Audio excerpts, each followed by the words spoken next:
Hello and welcome to Let's Pod This. My name is Andy Moore and it's good to be with you again this week. Friends, listeners, statesmen, I apologize. It's been several weeks since I last joined you. It's a busy season. This whole year has been real weird and real busy. And as you well know, listeners, because you saw this pop up in your podcast feed and you thought, holy cow, I thought they gave up on me. And we haven't. I haven't. I'm still here. We're all still here. We've been very busy. We've been registering voters in droves. I think our last episode was actually about the great voter purge, not of 2024, because it actually has happened month by month in little increments. If you haven't listened to it, go back and listen to it. There's some valuable information there. But now we are past the voter registration deadline. So if you're not registered and you're listening to this podcast, I don't know how you got here, but I'm sorry you've missed the date to register or update your registration before the November election, which is in 3 weeks. We are recording this episode on Tuesday, October 15th, which is an unusual date for us to record because it's not a Friday, but it's important because it's 3 days out from the election, and people are starting to really tune in now. Mail ballots are arriving, absentee ballots are arriving in mailboxes. I have mine. That's the sound of my paper ballot right here. I made some videos with it. If you'd like to see me and my ballot, you can go to our YouTube channel about how to fill it out, how to request it, how to mail it back in.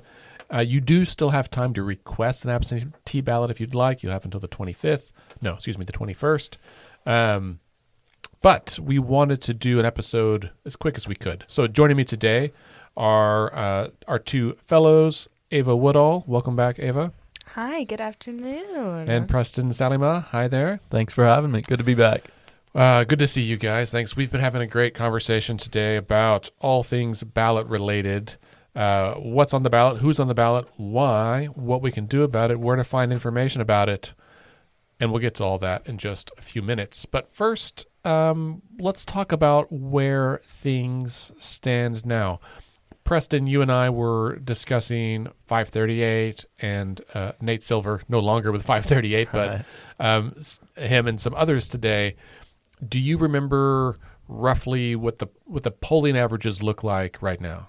I think what we're looking at the model, which they do every cycle, is they randomly do all these different simulations of it. I think it's like 1,000 of them, and I think right now it says Harris wins 55 out of 100 times simulated elections, which is definitely closer than it was in 2020. And as you can talk to anybody at 538, which 55 times does not really mean anything. It basically just means it's a toss-up. Right. It's basically a coin flip, right? Yeah. If you were to flip a quarter 1,000 times, chances are it's going to come up with heads about half the time, right? Yeah, that's exactly right. So as of today, this is around noon, the 538 electoral model, presidential model, has Harris with a 54% chance, but a 54 times out of 100, winning Trump, winning 45 times out of 100. To compare that with Nate Silver, who originally founded 538, is now out on his own.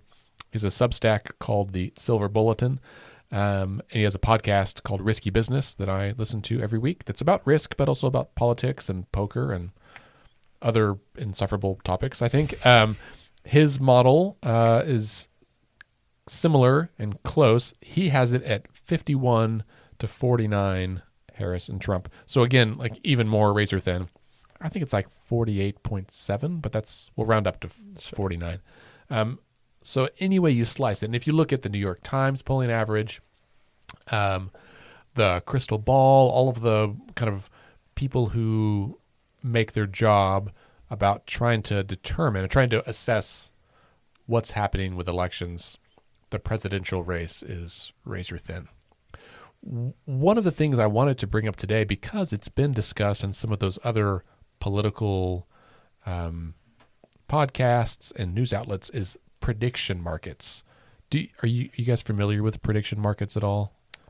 Are we talking like betting markets? Yeah, betting markets. Yeah, I have heard. I've never partake, but I didn't inhale. Yeah. So there's three big, and this is in the news for a couple of reasons. One, there's three kind of main prediction markets in the U.S., and the reason they're big this year is because there's been some lawsuits around them. So, Preston, as you said, betting markets, right, is really what they are. They use it under the guise of predicting. I'm using air quotes, predicting, in that, like, you as an end user can, quote, predict the outcome of an election, and you put some money behind it, right? So which is a bet. I mean, that's what you would do if it's a horse race. You would say, I'm going to bet $20 on, whatever the horse's name is, that he's going to win. Same thing with sports betting or whatever else. You're trying to guess. I guess even like a lottery ticket. You're trying, you pick the numbers for Powerball. You're trying to guess the outcome, predict the outcome. So the big three that are out there right now, one is called Predict It, and it limits the amount of money that someone can put in. So you are capped at, I think it's $850 total across whatever things you want to look at. And there's a whole bunch of different markets, right? So there's not just the outcome of the presidential race, like who wins, but also, congressional control, individual congressional seats, electoral college outcomes, even the variance, like how many electoral votes, like did they get between 270 and 275 or between 275 and 280? Like there's lots of ways. And you think about all the things you could possibly bet on in the world. A lot of these prediction or betting markets have just hundreds or thousands of options. So Predict It is one. There's another one called Kalshi, and it is, I think, based in the Middle East. This is a new one they just had a court ruling earlier this month that is basically allowing it to operate. And there's a really good episode of Freakonomics that just came out this week or last week about this in particular. The episode's about how to predict the outcome of the presidential election. They talk a lot about these prediction markets. And when Freakonomics starts to tune in, I'm like, oh, these things are kind of reaching mainstream. It'll be really interesting. Speaking of Freakonomics, as a quick plug, at the end of that episode, they said they're about to release a mini series about the cannabis industry, which I think is very interesting because it's a huge deal in Oklahoma. So I'll be listening to that for sure. And we'll probably do an episode in the future about it, but I digress. All right, Predict It, Kalshi, and then Polymarket. Polymarket is the biggest online betting market. It is operated also in some other country and was blocked in the U.S. for a long time up until these recent court cases. And Nate Silver is on the board of advisors for Polymarket, which he's pretty forthcoming about. For any of you who have listened to 538 for a long time, they refer to the betting markets as the Scottish teens. And Nate, what's funny to me is that for years Nate was very discounting of prediction markets, just saying like, oh, it's just some teens in Scotland like placing bets online. He didn't think they had much to say. And now he's on the board of advisors, and I think there's some, I'll say recognition, whether or not it's accurate is another point, but some recognition that there might be perhaps some value in these prediction markets. And the reason I bring them up today is not just to keep you updated, but to say that the prediction markets, which if we believe that they are representative of what just people think, right? Like if all of us were going to put in $1 and say, I'm putting $1 down on what I think is going to happen, then it's a different outcome than polling, right? So just to frame it up, and then I'll give you the numbers, but to frame it up, if we do a poll, we ask everyone, we say, who are you going to vote for? And people respond with Harris or Trump or a third party candidate, right? But probably one of those two. But the polls don't make the respondent have any skin in the game, right? So if you say, I'm going to vote for Harris, and then you came back and said, are you willing to put $10 down on that? Most people are going to say no, right? But this prediction market or this betting market is the opposite. It is saying, put your money where your mouth is. Do you think they're going to win? Do you want them to win? Are you willing to put $10 in? And so right now, as of, again, just a little while ago, Predict It has Trump at 54, Harris at 49. Kalshi has Trump at 54, Harris at 46. And Polymarket has Trump at 58, and Harris at 42. So a bigger gap on the biggest market. Ava, you responded. Was that to me or something you're reading there? That was to you. Okay. I was like, those are very different numbers. I mean, it really is a complete flip, in some cases even more than what the polling averages say. And we don't know. Now, I will say, like, I texted this to Scott, who listeners know, because he and I pay attention to this, and we both are, like, somewhat concerned by the variation. There are also rumors, and I don't know if it's rumors or suspicions, that big fish, right, people with money, are trying to skew the markets in order to win money, right? Like, the goal is to make money. So if someone like, I don't know, Elon Musk were to drop, let's say, $10 million, which is pocket change to him, and he puts $10 million on Trump in Polymarket, if he's right, he could stand to win maybe a lot more money, right? Like, at the point that bet was placed, Trump was probably lower, and so it would pay out more. So there is the potential to sway these markets by outsized participation. Does that make sense? I don't know. Ava and Preston, now hearing all of that about prediction markets, do you feel like they are a good use of polling or a bad use of polling? Anything that ties into betting, I do not, or, could fund someone's crippling gambling addiction. I definitely don't approve of that. It just feels, again, this is just my personal opinion and my bias, it just feels a little icky to me. Like, I understand the whole point of betting, but trying to integrate that into politics, I think is just, we've got too many things going on within politics. I don't know, it's just weird. But I do find it interesting that you can also, on Predict It, look at each state, and then they also have certain outcomes, or certain people, or like they have an electoral college margin for 2024. They just have woman president elected in 2024. Things like that. So I do think that that's interesting. You can kind of see where people are at, but also there are options to comment under these, which I don't think is a really good idea because some really interesting things are being said. Ava, don't ever read the comments online as a rule. I think that's an interesting point about, you brought up, like, gambling as a addiction, right? Which is a thing. Mm-hmm. It's true. And I that's what's interesting to me about this, and this is why it's been before the court, is that, we can't, even like sports betting is not allowed in all 50 states. Mm-hmm. These have kind of flown under the radar. And in fact, the episode about Freakonomics talks about this, that it's not the SEC, it's like a different agency that oversees these. And they have kind of chosen to, like, ignore them, just to be like, we're not going to rule. They'll ask for a clarification, and the agency, like, wouldn't respond. And they had to sue to, like, get a ruling.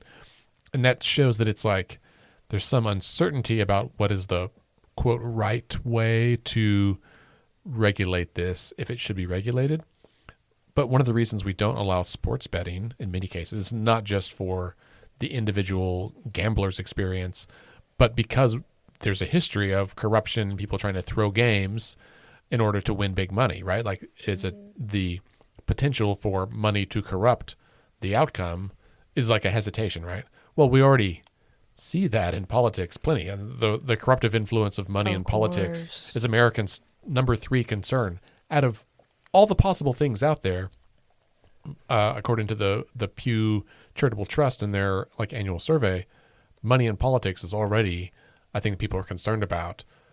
And this year, on top of that, we have this potential. And I don't think this is, like, widespread or mainstream yet, right? It could be mostly influenced by a few high rollers, I guess is probably the right terminology. But yes. But if these things hold, depending on the outcome and what happens, we will undoubtedly see news stories about people, I don't know, winning big, even winning small, right?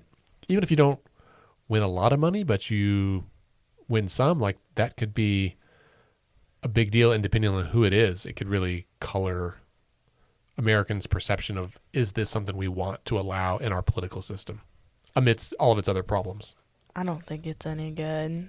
I don't think there's already so much financial involvement with politics that we, of course, a little bit that we do know of, and then of course there's a lot that is not known, and a lot of, like, you know, you could really never know how much money passes through some people's offices, and so We would like more money to pass through this office. yes, We're a nonprofit. please. Listeners, if you'd like to donate, you can go to letsfixthis.org/donate. That would be helpful. We could reach a lot more voters. Nice little tag.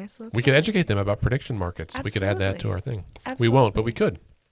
Preston, do you have any thoughts about prediction markets? I wouldn't say that poly market should be an academic source we use on certain papers that I would use in college, but I don't think it's completely ridiculous compared to like the 538 model. I mean, if we're talking, say, plus or minus 4 points margin of error, I mean, both of those are still well within that. If you're putting Trump at 54, Harris at 54, I mean, essentially both of them are telling you the same thing, that it's a coin flip. So I don't think it's completely ridiculous. I also don't, if we're taking a look at this just in terms of like betting and markets and stuff like that, I don't know, if I'm like betting on a parlay for sports and like I need this to hit, I need them to get this many rebounds, I need them to make this many points, play this many minutes.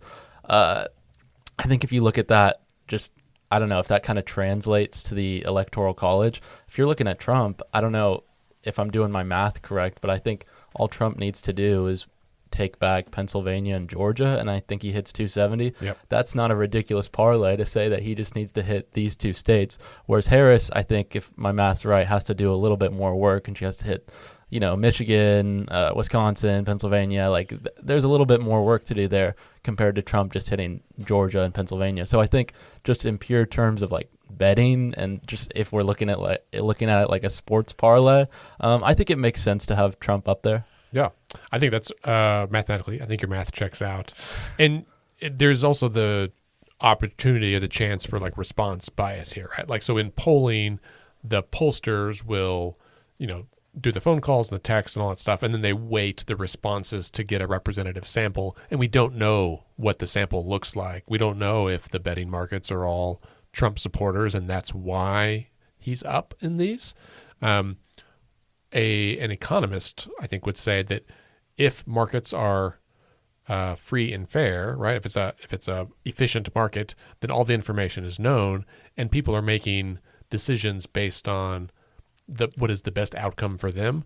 But we know that markets are not 100% efficient all the time, and so I think it does. I think the market-based approach is interesting, and I think this week's 538 talks about this some as well. Anyway, I'm not the authority on prediction markets, but I do encourage you to go listen to Freakonomics and or 538 and Risky Business. I guess I'm sure Nate will talk about it this week too, because he's written about it this week. All right, well, that's enough as far as the state of the race here in Oklahoma. Well, I think we can safely predict that Trump will win Oklahoma. I do think it'll be a different outcome than 2020.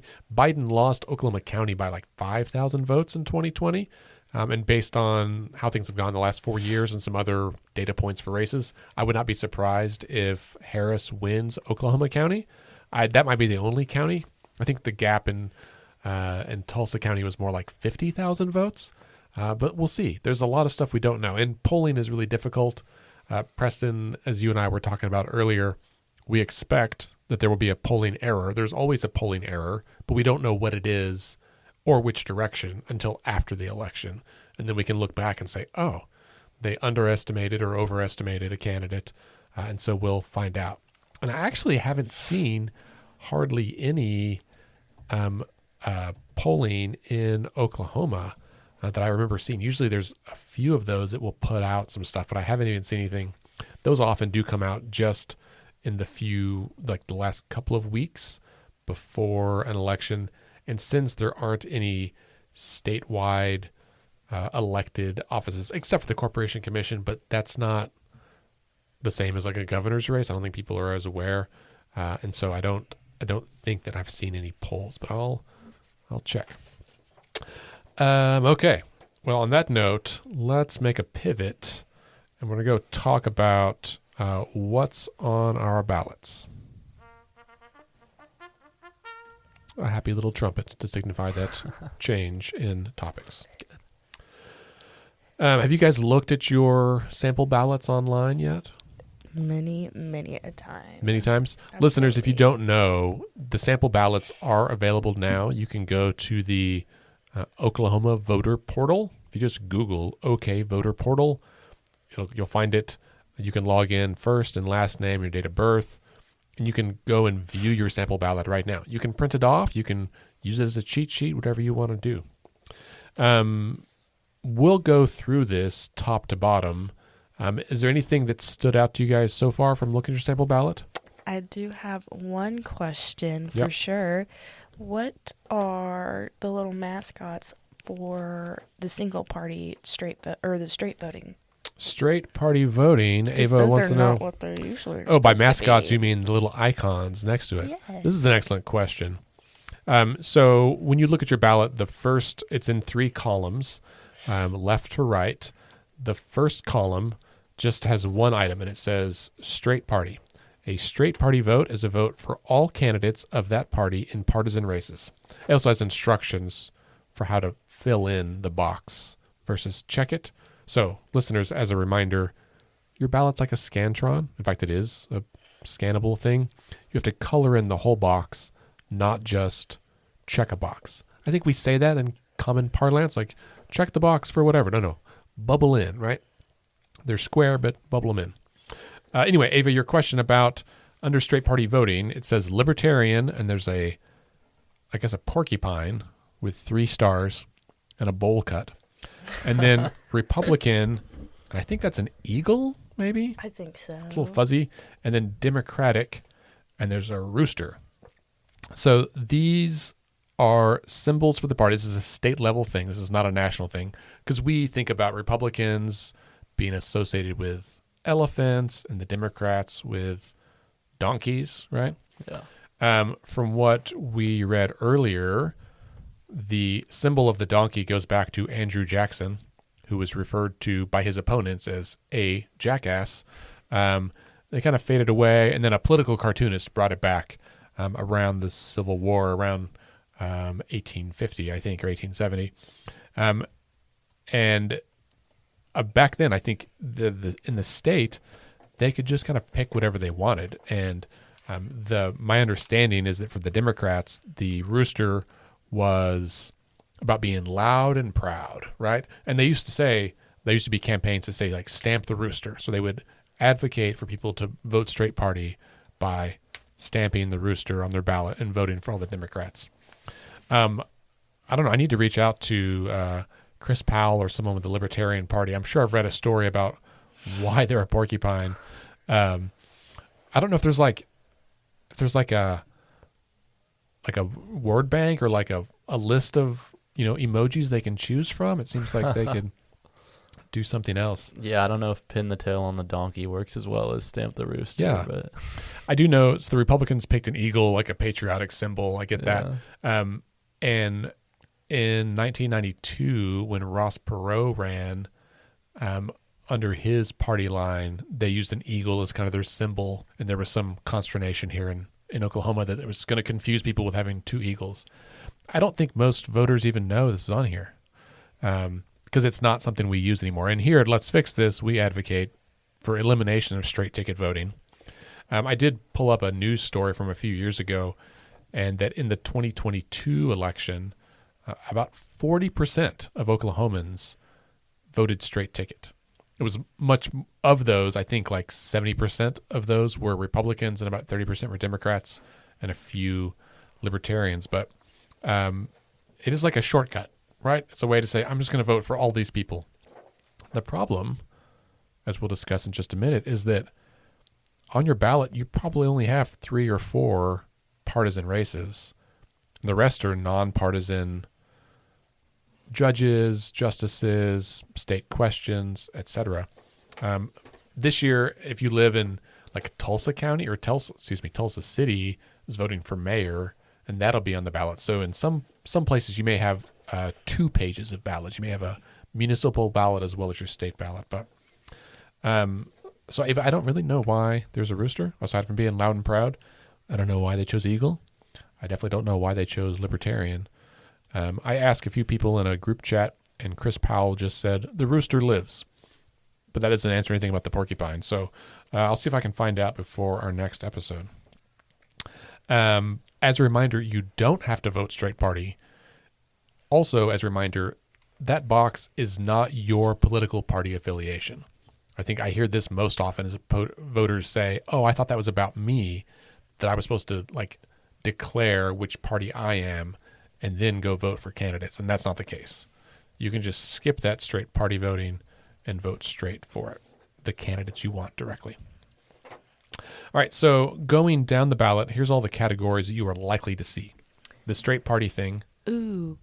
Yes? Wait. I found an answer as to why the porcupines are the Libertarians' mascot. Ooh, a live fact check. So, the Statue of Liberty is the official symbol of the Libertarian Party, but the porcupine is used to represent libertarianism because it is a defensive animal that does not harm anyone who leaves it alone. Oh, okay. So, in the sense that, like, you know, they only come up and on defense and come Right. out of the waterworks Right. a little bit whenever they are being, They're not attacking someone, yeah, they're putting, you know, pressure is being put on them, whatnot. unlike an eagle. I know. It's so scary. They come and pick up those little things. That's funny. I think porcupines are adorable. Look at this. They have at the zoo here. They're so cute. They're cute. I've never From been afar. Right. I've never been poked by one. No, because apparently their quills they They're- come out a little bit on the ends, and they're a little speared, so that whenever they pierce into skin or into like a predator of some Yeah. kind, you can't pull it. It's like Oh, next it's to like barbed? impossible, Yeah. to pull them out. Anyways, Gosh. fun porcupine facts. Are they hollow? It's not like little hypodermic needles are going to make you bleed out. Holy cow, that would be terrifying. No, they're like thick. No, they probably would if you get enough in them, because Yeah. you can't take them out just by, like, it has to be done a certain way. Right. It's like a fish hook. You'd have to go to like the vet's office or something. All Like, right. "Take these out of me." We're all cringy now at the idea of porcupine quills. Messing with libertarians. That's right. Yeah. Well, thanks for that fact check, Ava. You're welcome. All right, so next in the middle column is the presidential race. Then on the right side goes into state officers, and this is generally sorted top to bottom from like broadest to like biggest to smallest jurisdiction or constituency. So you've got corporation commission, state senate, state house, and then county offices if you have any on the ballot. And then it gets into the judicial retention ballot. On the presidential piece, did you guys notice anything interesting on here that's not just the president and the vice president names this time? Looks like a list of staffers or something. Yeah, it's Aides, I don't know. it's the list of electors. And I don't remember honestly from 2020 if this is what it looked like back then or not, but at the top of that column, it says electors for president and vice president. And so they do a drawing every 2 years to see which party will be listed first on or what the order will be. So the Libertarians were drawn first, so they are listed first, and then Republicans and then Democrats. And so it says for president and vice president, Chase Oliver and then Mike Turmat. I don't know if I'm pronouncing that name. I apologize to him if it's wrong. And then it lists, I guess, 7, right, electors for each one, which is interesting. Like you get to see who the electors are. And this is because of the Electoral College, right? Oklahoma gets we have 7. That's right, Preston? 7 votes? Yeah. So if you're curious who the electors are for each one, you might I recognize a few names on here. Sean Roberts is a Republican. He's a member of the legislature. Don Spencer, he's with the Second Amendment Coalition. Under the Democrats, Jeff Barong, I think he's on the board of OK Policy. Christine Faulkner, she's activist. I know she's volunteered with us sometimes. I don't know. I don't know any. Also, an independent candidate on here. 2 independent candidates. So you got Republican, Democrat, Libertarian, and 2 independents. The first one is Robert F. Kennedy and Nicole Shanahan. Well, of course, RFK's campaign has been suspended. That's a kind of random question I had is why is his name still on the ballot? Is that an official measure that they do even after he dipped? It is not necessarily. So he did not get his name removed from all states. Sometimes it was because of the deadline that they had already been sent to print. Oh, okay. So that was part of the problem. This has been a crazy election cycle, and he didn't suspend his campaign until pretty late. And so he is on the ballot in a number of states. And in some states, they sued to get him off because they were afraid it's going to take votes away from, I think, President Trump. Because of lack of voter education as well, too. Yeah. It's really interesting. There's another independent candidate, Chris Garrity and Cody Ballard. Is that ticket? I don't know who they are or any of these other names, except for there appears to be 2 husband and wife dyads on here. Journey Cake. Yeah, the too. Journey Cakes and the Thomases are all. That's interesting. Cool. Well, now I kind of want to be a delegate for somebody, even as an independent, maybe. It looks like it's brothers or something. Oh, it is too. Yeah, Jonathan and Jack. Maybe Could be a father-son. Who knows? Husband and, I don't know. Well, there's a lot we don't know. We should go look them up. Google these people.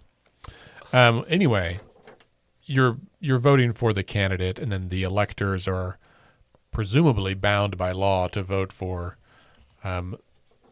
whoever it is. And obviously, in the way this works is whoever wins this state, only those electors. We don't have proportional representation in Oklahoma. But I do like that they put those on there. I think it maybe raises the stakes for people who are going to be an elector. That's your job. This is really how it works. Your name should be on there too, even in smaller print. Makes sense. Preston, would you, if you were a elector, how would you feel about having your name on the presidential ballot? I'd just love to be able to say that I was on the ballot for something. So I think that'd be great. I think it's a good civics lesson too, honestly, for a lot of voters. I feel like a lot of people just think they vote just straight for the president, but no, you're voting for the president's delegates and representatives to then go and vote for them.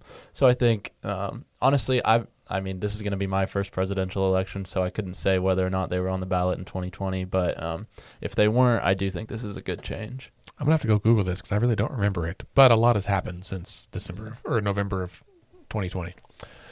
Gosh, I've lost both my parents since that time. Not to be a downer, but it is a downer. That was not expected. All right, into the third column. Starts with the Corporation Commissioner. Again, a Libertarian, a Republican, and a Democrat. Preston, do you remember what Corporation Commissioner does? Okay, so from I'm not going to be able to put this as eloquently as you, but from my understanding, which is not a great one, it's a committee of 3 people, I believe. Yep. And I think it's 6-year terms, and they're each elected every 2 years, so they're never on the same ballot. But and they just work with industry regulations and changing laws when it comes to stuff like that. Yeah, you're very close. That was very eloquent. Yes. The Corporation Commission is a 3-person commission who basically oversees the energy companies and utilities. That's why there's more to it, but that's the nuts and bolts, the meat and potatoes of it. And so this seat is for one of those 3 seats that is being vacated by, now his name totally escapes me. But he's been on the Corporation Commission for a long time. And so it's an open seat. So we've got 3 people running. Brian Bingman, the Republican candidate, is a former member of the legislature. He's the only name that I really know. I don't know who Chad Williams is, the Libertarian, or Harold Spradling. Although I believe Harold Spradling has RSVP to our candidate event that we're having later this week. Hang on. This just in, listeners, Thursday, October 17th, this Thursday from 6 to 8 p.m., we're having a candidate meet and greet event at the Cole Community Center, which is on Northwest Expressway and Meridian-ish. It's behind OKC First Church of the Nazarene. It's a great place. We've done some events there before. We've invited, in partnership with CARE Oklahoma, the Edmond Parent Legislative Advocacy Committee, and the Oklahoma Appleseed Center for Law and Justice.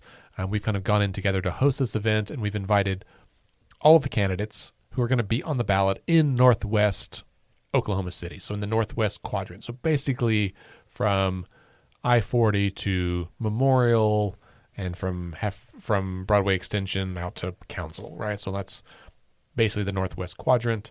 So there's 2 Senate seats out there. There's a handful of House seats, Corporation Commission, and the county sheriff, which we'll get to. We've been emailing and reaching out to candidate campaigns. About half of the candidates have confirmed they're going to be there. Some send their regrets. But the format is very simple. Come in and chat, right? This is a relational thing. There's no speeches. There's no debates. Every candidate will receive a table on which to place their literature, yard signs, whatever, and they and or their staff will be there to meet you. It's a great way to meet candidates in your district or from other people. I find value in meeting candidates even in races that I don't get to vote in, because you never know. They might end up on a committee that you need to talk to. They might be someone that can be an ally for some other issue. Sometimes it's really beneficial. I wish we could do one for the whole city, but we need a bigger venue and more money. So great. Thursday, October 17th, 6 to 8 p.m. Come and go. Stop by after work or go home and eat dinner and then come. Leave your kids there. Come over, whatever you want to do. Bring your kids. Let them meet them too. That's great. My kids now recognize Kendra Horn because we've run into her enough out in public. And my son's like, yeah. I know. I know who she is. I don't know that he does or not, but at least we try. All right, so Corporation Commission's on the ballot. And then we're getting down. Then you've got State Senate. This year it's only State Senate seats that are odd numbers, except for those that have a special election. So like I live in State Senate District 46, which is an even number, but it was Kay Floyd's seat and she termed out, so it's on the ballot. But otherwise, if your district ends in a odd number, it'll be on there unless it was decided in the primary. That happens because we have closed primaries. And then State House, every State House seat is up this year, many of which were also elected in the primary, but you may have that on there as well. I have independents running for both the House and the Senate seats in my districts. That'll be interesting. I appreciate when there's independent candidates just because it allows us to vote when otherwise we might not get to. And then if you live in Oklahoma County, the county sheriff is up for election this year. Most of the county officials, the other 6 or 7 county officials, are on the mid-year or the midterm elections. But this year is the county sheriff. So it's incumbent Tommy Johnson running against Waylon Cubitt. If this sounds familiar, that's because it is. This is the exact same race that we had 4 years ago. I think it's 4 years ago. Maybe it's just 2. Is the sheriff every 2 years? I should know this. There's a lot of seats to keep in mind. Ava's going to Google it for some more live fact-checking. They will both run. While she checks that, we're going to talk about the judicial retention section of the ballot. And this starts on the bottom of page 1, for me at least, and then goes over most of page 2. And there are 3 kind of categories, 3 groups of judicial races. There's the justices of the Oklahoma Supreme Court, then the judges of the Oklahoma Court of Criminal Appeals, and the judges of the Oklahoma Court of Civil Appeals. And I think that these are all statewide. I know for sure the Supreme Court is. I don't know about the others. They have district numbers. And every election, we get a lot of questions about the judges and the justices.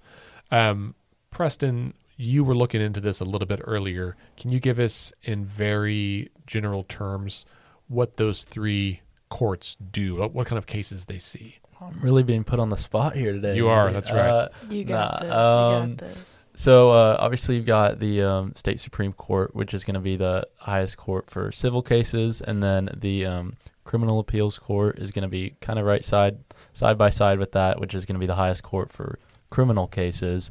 And then the Civil Appeals Court is going to be right below the Supreme Court, which if the Supreme Court has a problem with anything that they've decided, it can get taken up in the Supreme Court. But when it comes to the two highest courts, so you've got criminal and Supreme Court, you can vote to retain the judges. You do it once when the first election after their first year has occurred. So just after their first year, if you like how they're doing, then you can vote them back in. And then just like any other court, after that, you vote to retain them once their term is expired. I think they all serve 6-year terms, so they don't. Yeah. You don't see the same names regularly on the ballot, right? Yeah. It also means that someone that might be on the ballot this year in a presidential election, the next time they're up, might be on a midterm election, Mm-hmm. and so turnout, varies widely in there. So there's a lot of conversation, I think, around all of these judicial races. Not all of them, 3 of them, the Supreme Court races in particular. And as a quick reminder, the way that all judges and justices on these 3 appellate courts, like an appellate, I think of that as the word appeal, just longer, right? Like when you appeal something, it goes up to a higher court and eventually ends up at one of these. The way that these folks get appointed is there's this commission called the Judicial Nominating Commission and the JNC. And when there's an opening, the JNC puts forth 3 recommendations or 3 nominations to the governor, and then the governor appoints someone of those 3, or I think they can decline all 3, and then the JNC comes back with 3 more names. So the governor doesn't have sole authority to just pick someone like they do for the U.S. Supreme Court.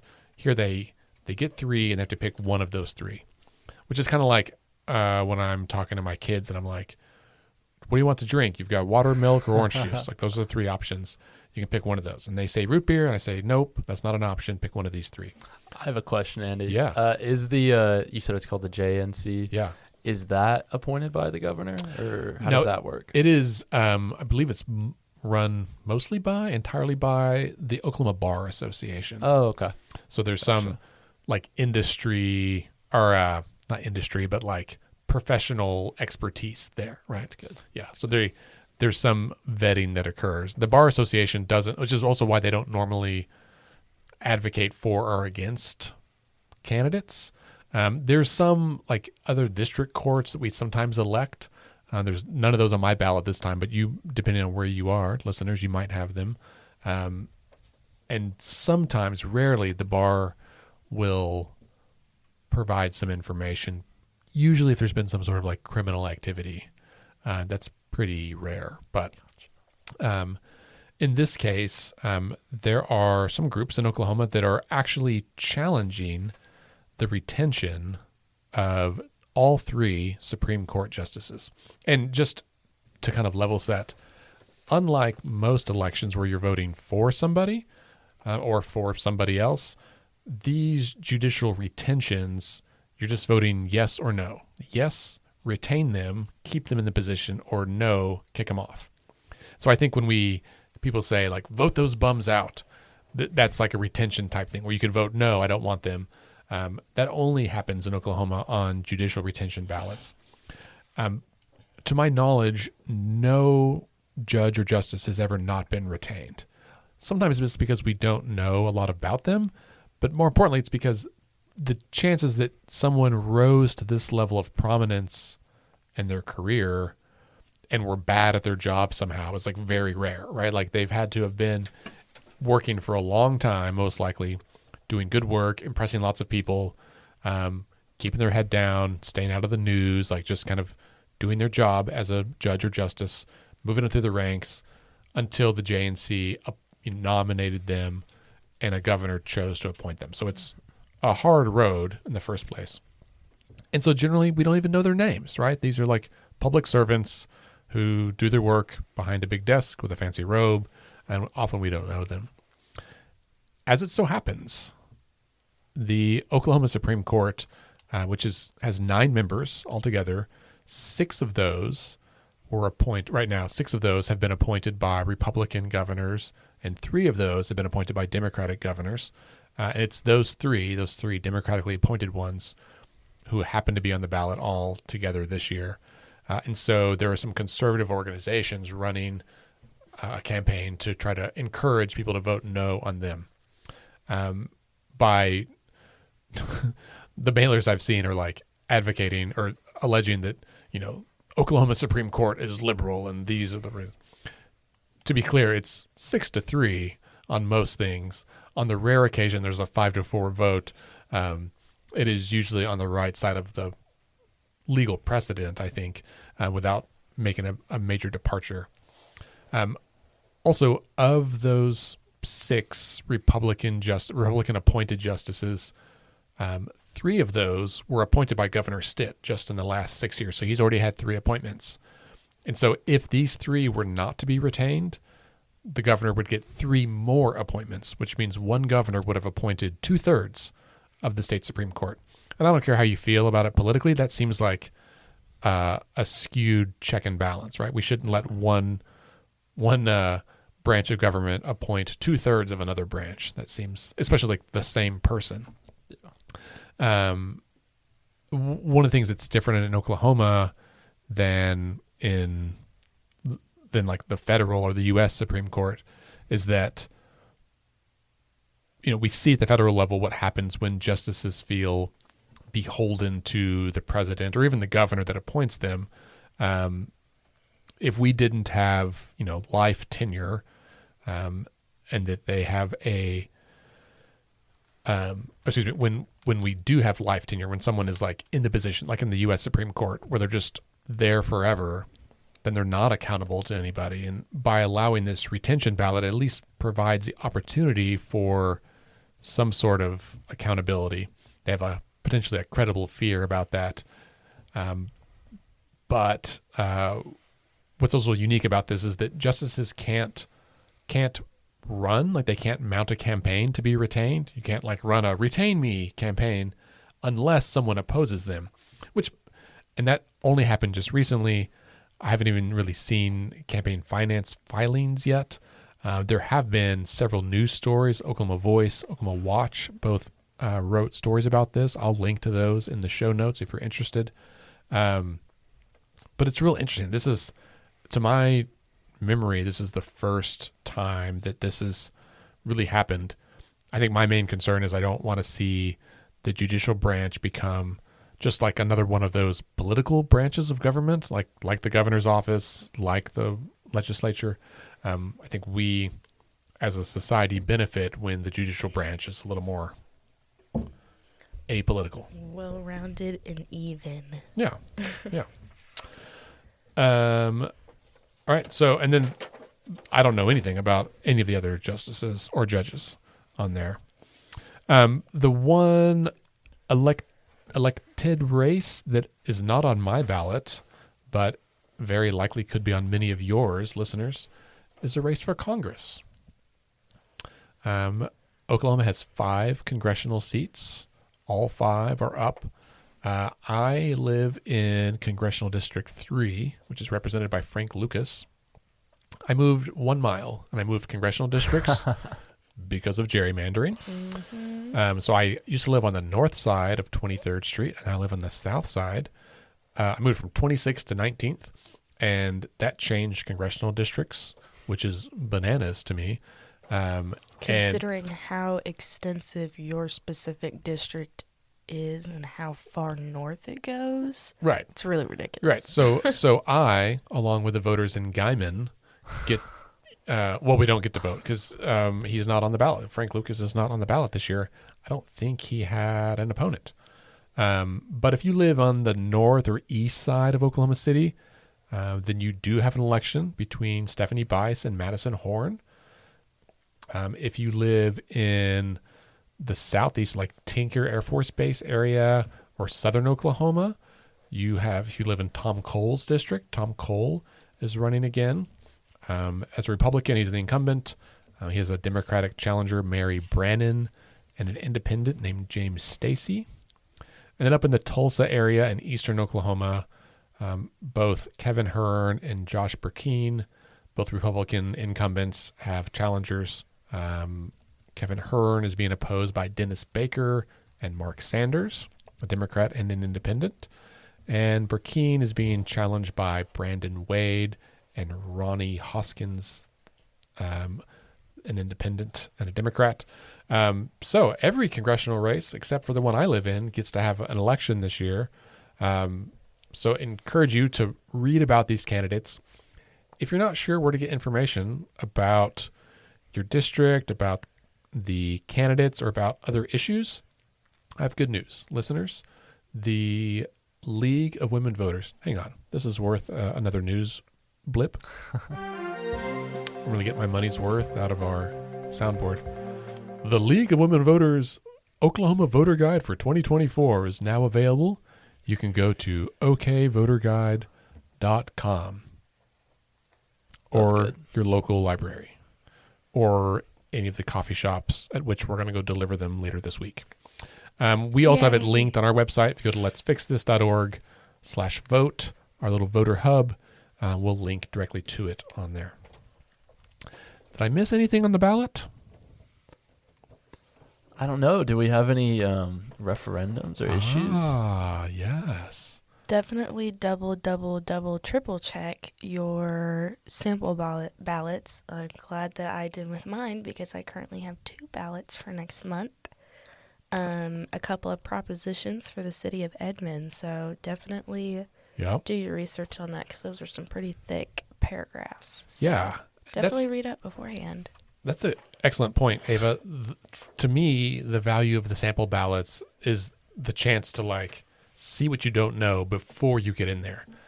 I know sometimes voting feels like you're going in to take a test and you don't get graded on it, but it is anxiety provoking when you show up and you get a ballot and you're like, holy shit, what is this all about? And you feel compelled to make a decision that might have big consequences without being fully informed. Thankfully, the state puts the ballots online ahead of time so you can check it out. That's a good reminder. I don't live in Edmond, so I forget that there's municipal measures on there. Big ones, too. Definitely do your research because also some things at face value look a lot different than what they actually are. And so please do your research. There you go. For everybody, regardless of where you live, there are 2 state questions. State questions 833 and 834. These also have not received a lot of media coverage. People are just now starting to tune in. I honestly forgot that they were there because these were not citizen initiated state questions. We're familiar with ballot initiatives, right? A lot of us collected signatures or signed petitions for minimum wage, and that will be on the ballot, but not this year. It'll be on the ballot in June of 2026, a long way off. These 2, state question 833, would allow Oklahoma to have what's called public infrastructure districts. And this is getting into tax policy. The easiest way I can think to explain it, do either one of you want to take a crack at it first?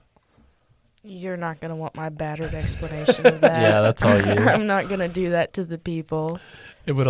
A few other states, I think Utah has these. That's one I've read about the most. My understanding is that a public infrastructure district is, let's say a developer has bought a square mile of land and wants to build a big neighborhood. They can petition the city. If this was passed, they could petition their city to say, hey, I want a special, essentially a tax district here. And that if the city approved it, then that land would be considered a public infrastructure district, and then the quote infrastructure would be funded not by the developer. Normally the developer just pays for water and electricity and sewage and all that stuff to be in, all the stuff, streets. They build all that stuff in before they build houses and sell them. And so it takes the developer to have some money up front to do that, or to get a loan on their own and do it. This would change that, so the developer wouldn't be paying for it, but they would basically sell bonds, municipal bonds, So basically the city takes out a loan, more or less, and then that is paid back by the future property owners. So instead of the developer paying for it, the city takes out the loan to pay for it up front, and then the people who buy the houses down the road would have to pay a higher property tax rate. Also, it doesn't define what infrastructure is. So like, while we might think of it as being like roads and sewers and electrical lines and stuff, it could be amenities like Ferris wheels or like, big fancy parks and splash pads. Not that stuff's bad, but chances are if you ask homeowners, like, who do you want to pay for this? The person's not going to say, yeah, double my property taxes in 5 years. It also opens the cities up for some liability if developers don't complete the project or it doesn't sell as well. A lot of things I just don't know about it. But you should definitely Google public infrastructure developments, public infrastructure districts. There's some information about that. And again, the League of Women Voters voter guide has some information on that, including like what proponents say and what opponents say. That's real good. I'm not going to sit here and read it to you, but that's what it says. The second one, State Question 834, is very small. It's very brief. This might be the shortest thing. I'll just read this. It says, this measure amends Section 1 of Article 3 of the Oklahoma Constitution. It clarifies that only citizens of the United States are qualified to vote in this state. Shall the proposal be approved? That sounds benign, because it is. That's what the law already says. This literally changes just a couple of words Language change. in the state constitution. So right now it says all citizens of the United States over the age of 18 who are bona fide residents of this state are qualified electors of the state. This amendment would change the word all to only. That's it. This seems to, from my read, and you guys tell me if I'm wrong, but this seems to be little more than like a virtue signal, right? Like if you do some research about who was the ones that authored this bill, because it came from the legislature, it makes a change that they are somewhat concerned that non-citizens would be allowed to vote, which is the case in a couple of states, like at the city level, the municipal level, they allow non-citizens to vote in their city elections. That is not the case in Oklahoma. State law is very clear that says all citizens of the United States can vote, and that you have to show proof of citizenship in order to register, and you have to show ID when you go vote. So this is not a thing. So I think at best this does nothing, and at worst this does nothing. Yeah. Well, it's my personal bias and opinion in this would be the concern for long-term intentions. Mm-hmm. If, just things to keep in mind of, because, if you turn a blind eye for it too long, it'll come and sweep you in the back of the knee. And so it's at least good to be aware of things like that and possible behaviors. Because you never know. I mean, that, again, in my personal opinion, it feels a little bit like a waste of taxpayer dollars to do like a word change like that. Yeah, I mean, I don't even know how much it really cost. The ink to print this, but I will say on the league's voter guide, they have a both sides on this, and the opponents say the law is already clear that this is a felony for non-citizens to register to vote in Oklahoma, and then the second bullet point says this is a political ploy. Just funny. We deeply appreciate the folks at the League of Women Voters of Oklahoma for their hard work on getting this voter guide done, printed, and distributed. I mean, tens of thousands of copies have gone out. They came on pallets down here to our office, and we've been trying to help get them out. Thank you to all the volunteers who've also helped, because there's a lot of stuff on the ballot that voters might not be aware of. All right, well, as we wrap up. Ooh, wait. Yeah. Sheriff term update. It did take me that long to Okay. find it. So they have 4-year terms, but they cannot term out. So they can just Stay in perpetuity. They can just Okay. stay in office So for it has 4 been years at a 4 time. years. And I think maybe are you looking at the actual term, or are you looking to see when the incumbent was elected? I am looking at a state of Oklahoma document from the oklegislature.gov website. I guess it has been 4 years. So Tommy Johnson ran against, or he and Waylon Cupid ran against each other in 2020. I can't believe it's been 4 years already. In that race, Tommy Johnson won by, it looks like about 16,000 votes. Not a huge margin. So he won 53% to 47%. So it'll be very interesting to see. I love the head-to-head matchups when it's the same candidates again in another election. So we'll see how it goes this year. Obviously now Johnson has the incumbent advantage. I will note, right, they are both black men. It was historic when Johnson was elected as I think the first black sheriff in Oklahoma County. And that was a big deal 4 years ago. And I know among some voters that sadly is like the only thing they knew was like, don't we have a black sheriff? It's like, we do, but both candidates are black men. And we don't talk about that when it's two white men. But I think this has a different connotation, especially for the black community, of which I'm not a part. I'm not trying to speak for anybody, but I think it's there are some dynamics around this race that are very interesting. They're different and they're exciting. They are. I feel like for a lot of people, it's something different and new that we don't usually have around in Oklahoma too much. I'm always excited it's to something see that we need. people of color on the ballot. Yes. I do believe Waylon Cubit's team has RSVP'd for our candidate event on Thursday. Yay, that'll be nice. And I had several people reaching out to Sheriff Johnson to try to get him or his team to come because we'd love to have them both there. This is a huge. Of course. It's the sheriff's race has big consequences for Oklahoma County. That even if people think you don't interact with the sheriff, like it's going to affect you one way or another. Lots of involvement. Big deal. All right. So as we wrap up, friends, listeners, countrymen, don't forget to vote. You can vote one of three ways. You can vote by mail. You have until October 21st, which is next week, to request your mail ballot. Once you get it, you have to return it before Election Day, right? You can mail it in. You can drop it off. That's a great way to do it. It does have to be notarized. If you've never voted by mail before, it's really easy, but we've got a video about it. I'm happy to answer questions as well. So you can vote by mail. You can vote early in person at your county election board the week before the election. It'll be on Wednesday, Thursday, Friday, and Saturday morning, just before the election. Now, the election's November 5th. That means the week before that is the end of October. So you could even go vote in person on Halloween. I don't recommend you dress up. They might turn you away, or let's just not go down that road, right?